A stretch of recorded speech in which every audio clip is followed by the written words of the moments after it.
बिस्मिल्लाहिर्रहमानिर्रहीम। अस्सलाम वालेकुम नाज़रीन, AWC एग्री के साथ मैं हूं आपका मेज़बान ताहिर नदीम। नाज़रीन, आज हम वेटरनरी क्लिनिक पर मौजूद हैं और हमारे साथ मौजूद हैं डॉक्टर उसामा शरीफ साहब। आप पेट्स जानवरों के इलाज मुआवजे से वाबस्ता हैं। आज हम उनसे बात करेंगे कि इन दिनों में जो पेट्स हैं, मुख्तलिफ़ किस्म के जानवर हैं, परिंदे हैं, वो किस किस्म की डिज़ीज़ का शिकार हो रहे हैं और उनकी देखभाल के लिए लोगों को किन एहतियाती तदाबीर का ख्याल रखना चाहिए। अस्सलाम वालेकुम डॉक्टर साहब। वालेकुम सलाम। बहुत बहुत शुक्रिया आपका, आपने हमें टाइम दिया। जी सर, वेलकम। डॉक्टर साहब, हम जानना चाहेंगे कि पहले तो हमें जो मेडिकल क्लिनिक्स होते थे वो नज़र आते थे शहर में, लेकिन अब जो वेटरनरी क्लिनिक्स हैं ये भी कसरत से नज़र आते हैं। जी जी। तो इसके पीछे क्या रीज़न है कि शहरों के अंदर लोगों में पेट्स का रिवाज ज़्यादा हो गया है या लोगों में इलाज मुआवजे के हवाले से अवेयरनेस ज़्यादा हो गई है? सर, एक तो ये दोनों चीज़ें जो है ना इसमें हैं, अवेयरनेस भी हो गई है और दूसरा ये है कि लोगों ने ना पेट्स अब रखना शुरू कर दिए हैं। मतलब 2014 में जब मैंने क्लिनिक बनाया था तो ये था कि बहुत कम लोगों ने पेट्स रखे हुए थे। तो उसमें ये था कि मतलब क्लिनिक्स भी कम थे और लोगों को अवेयरनेस भी इतनी नहीं थी कि पेट्स मतलब रखने चाहिए, या जिन्होंने रखे हुए थे तो उन्हें आइडिया नहीं था कि उनकी लुक आफ्टर कैसे करते हैं, उनका जो है उनको सही डाइट कैसे देते हैं। तो फिर उन्हें जो है ना अवेयरनेस, जैसे आहिस्ता आहिस्ता अवेयरनेस आई, फिर उन्होंने पेट्स की तादाद भी बढ़ाई और उन्होंने अपने जो दोस्त अहबाब थे उनको पेट्स जो है ना एज ए गिफ्ट के तौर पे भी दिए। तो इस तरह से ये काम जो है ना फिर ज़रा बढ़ता चला गया और अब माशाल्लाह ये है कि मुल्तान में भी और बाकी सिटीज़ के अंदर भी ये काम मतलब बहुत ही ज़्यादा पाया जा रहा है। तो किस किस्म के जानवरों में या परिंदों में लोगों का रुझान ज़्यादा है? मैं बेसिकली यहाँ मुल्तान से हूँ, तो मैं मुल्तान का आपको बताऊँगा कि मुल्तान के अंदर जो है ज़्यादातर लोग, अगर डॉग्स के अंदर देखें तो जर्मन शेफर्ड डॉग है, वो ज़्यादा रखना पसंद करते हैं। जर्मन शेफर्ड डॉग जो है बेसिकली वो सेफ्टी पर्पज़ के लिए एज ए गार्ड के तौर पे भी रखते हैं, एज ए मतलब फैमिली डॉग भी है। उसके अलावा लेब्रा डॉग है, ये भी मतलब लोग पेट के तौर पे रखते हैं, कंपेनियनशिप के तौर पे रखते हैं। उसके अलावा मतलब बहुत सारी ब्रीड्स हैं ऐसी जो कि रखते हैं। ये दो जो है ना मतलब बेहतरीन पेट्स के तौर पे रखते हैं। बाकी कुछ डॉग्स की ब्रीड ऐसी हैं जो कि जिस तरह हमारे पास पॉइंटर है, वो हंटिंग वगैरह के लिए भी यूज़ किया जाता है। ठीक है, और भी बहुत सारे उनके पर्पज़ हैं।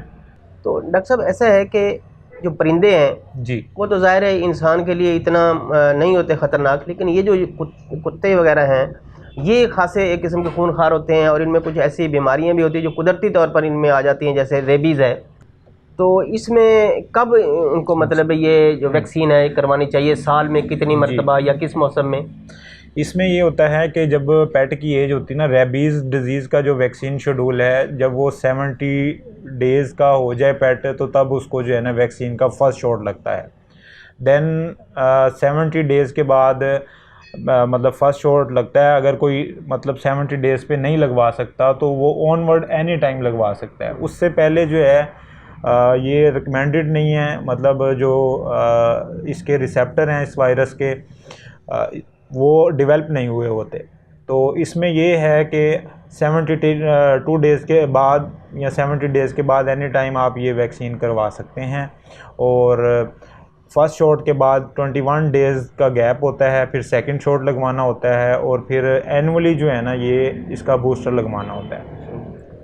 डॉक्टर साहब, इनकी जो लोग रखते हैं, हमारे नाज़रीन, वो ये भी जानना चाहेंगे कि जो सर्दी के मौसम में या गर्मी के मौसम में इनको रखने के लिए किस किस्म की एहतियात का ख्याल करना चाहिए ताकि ये सेहतमंद रहें या किसी बीमारी का शिकार ना हो? सर्दियों का जो है शेड्यूल वो ये होता है कि आमतौर पे जब हम पेट को रखते हैं, जनरली बर्ड्स का जो टेम्परेचर होता है वो और है। उसके अलावा कैट डॉग का जो है टेम्परेचर वो थोड़ा सा डिफरेंट है। जो नॉर्मल टेम्परेचर है बर्ड्स का वो 105 से 107 यहाँ तक रिपोर्टेड है, मतलब जो हम देखते हैं क्लिनिक पे भी हम यही देखते हैं। बाकी जो कैट डॉग का है वो 101 102 नॉर्मल टेम्परेचर है। तो इसमें ये है मतलब हम सर्दियों के अंदर जो केयर करते हैं उसमें हमने इनको ज़रा ऐसा टेम्परेचर देना होता है जो मतलब इनके लिए सही हो, जिसमें ये कंफर्टेबल भी फील करें और इनको हाइपोथर्मिया का इशू ना हो।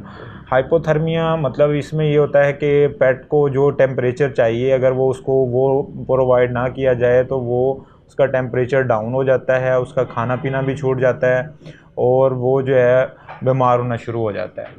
तो इसमें जो मैंने आपको रेंज बताई है, मतलब अगर डॉग को हमने रखना है तो वो उस जगह का टेम्परेचर कितना होना चाहिए, तो उसमें हम ये देखते हैं कि डॉग के लिए अगर 30 से 35 डिग्री टेम्परेचर अगर हम उसे प्रोवाइड कर दें तो वो बड़ा ही मतलब बेहतरीन टेम्परेचर हो जाता है इस मौसम में, ये जो आजकल सर्दियों के दिन हैं।